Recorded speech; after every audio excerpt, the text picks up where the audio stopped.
खबर कर्नाटक से, जहां पर कांग्रेस की जीत के साथ ही अब एक और बड़ा सवाल खड़ा हो गया है कि आखिर कांग्रेस पार्टी का मुख्यमंत्री कौन बनेगा।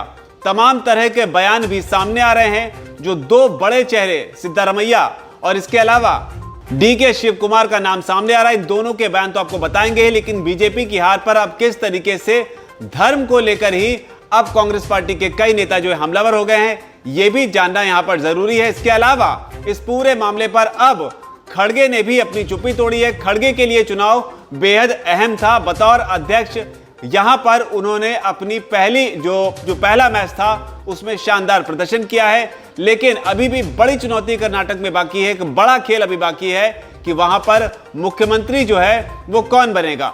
लेकिन शुरुआत कुछ दिलचस्प रिएक्शन से।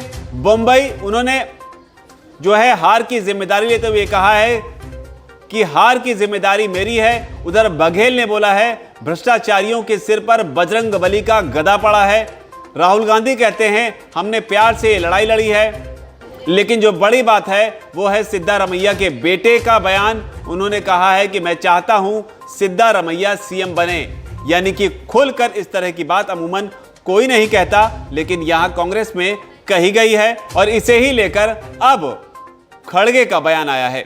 दरअसल कांग्रेस के पूर्व मुख्यमंत्री सिद्धारमैया के बेटे और कांग्रेस नेता यतींद्र सिद्धारमैया ने कहा है कि बेटे के रूप में मैं चाहता हूं कि वो यानी कि सिद्धारमैया सीएम बने, और एक नागरिक के रूप में भी मैं चाहता हूं कि वो सीएम बने, क्योंकि इस जीत में उनका बहुत बड़ा योगदान है। तो यहां पर योगदान का जिक्र हो रहा है कि किसका योगदान ज्यादा है, लेकिन जब बात कांग्रेस की जीत, कर्नाटका में कांग्रेस की जीत की आती है, तो यहां पर बड़ा योगदान जो है वो डीके शिव कुमार का भी बताया जाता है। इसका अंदाजा जो है वो उनके बयानों से लगता है। जीत के बीच में डीके शिव कुमार कैमरे पर आए और वो फूट फूट कर एक तरह से रोने लगे, और सोनिया गांधी और राहुल गांधी के साथ अपनी करीबी और अपने वादे का भी उन्होंने जिक्र किया। उनके पूरे बयान बताते हैं जो इस दौरान जो कांग्रेस की जीत हुई इस दौरान, इससे आपको अंदाजा लगेगा कि यहां पर भी सीएम बनने की इच्छाएं प्रबल हैं। जब डीके शिव कुमार से पूछा गया कि सीएम कौन होगा, तो इस पर उन्होंने कहा कि अभी कुछ नहीं कह सकता हूं, पहले मुझे मेरे लोगों के बीच कनकपुरा जाना है और अपने लोगों से मिलना है। तो यहां पर सीधे तौर पर उन्होंने सिद्धारमैया को सीएम के तौर पर स्वीकार नहीं किया,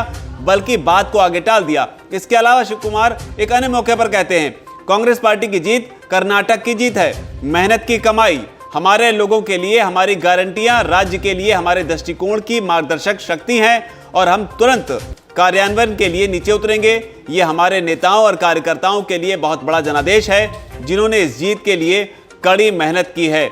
सभी को मेरी ओर से हार्दिक बधाई। आगे एक और बयान है जिसमें वो कहते हैं मैं अपने कार्यकर्ताओं और अपनी पार्टी के नेताओं को श्रेय देता हूं जिन्होंने इतनी मेहनत की है। लोगों ने झूठ का पर्दाफाश किया है। लेकिन बड़ा बयान उन्होंने आगे कहा, मैंने राहुल गांधी, सोनिया गांधी और प्रियंका गांधी को जीत का आश्वासन दिया था। मैं भूल नहीं सकता जब सोनिया गांधी मुझसे जेल में मिलने आई थी, तब मैंने पद पर रहने के बजाय जेल में रहना चुना। पार्टी को मुझ पर इतना भरोसा था। तो यहां पर उन्होंने ये बताया है कि उन्होंने गांधी परिवार को जीत का आश्वासन दिया था और इन्हें ही कर्नाटक में जीत का मुख्य सूत्रधार जो है वो माना जा रहा है। लेकिन सिद्धारमैया के बेटे जो हैं उनका अपना अलग दावा है। लेकिन बड़ी बात यहां पर यह है कि आला कमान इस पूरे कश्मकश के बीच में क्या सोचता है। तो इसे लेकर खड़गे का भी बयान आया है। कांग्रेस अध्यक्ष मल्लिकार्जुन खड़गे ने कहा है कि आने वाले दिनों में जहां जहां राज्यों के चुनाव होंगे वहां हम कर्नाटक की तरह चुनाव जीतने के लिए पूरा प्रयास करेंगे। यहां के विधायकों की बैठक होगी, मुख्यमंत्री के नाम पर सभी की जो सहमति बनेगी उसे हाईकमान के सामने रखा जाएगा। हाईकमान अंतिम फैसला लेगा, यानी कि सोनिया गांधी, राहुल गांधी, प्रियंका गांधी, यानी गांधी परिवार जो है वो अंतिम फैसला लेगा। लेकिन क्या गांधी परिवार का अंतिम फैसला कर्नाटक के ये दोनों नेता मानेंगे? इस बात को, इस चीज से बल मिलता है। इसके लिए आपको राजस्थान का उदाहरण लेना चाहिए। आला कमान के फैसले के बावजूद सचिन पायलट और गहलोत के बीच राजस्थान में क्या चल रहा है वो सब जानते हैं। अब कर्नाटक में भी क्या राजस्थान की तर्ज पर कोई नया संग्राम शुरू होगा? इसके लिए वक्त का इंतजार करना होगा। वीके न्यूज, राष्ट्र के नाम।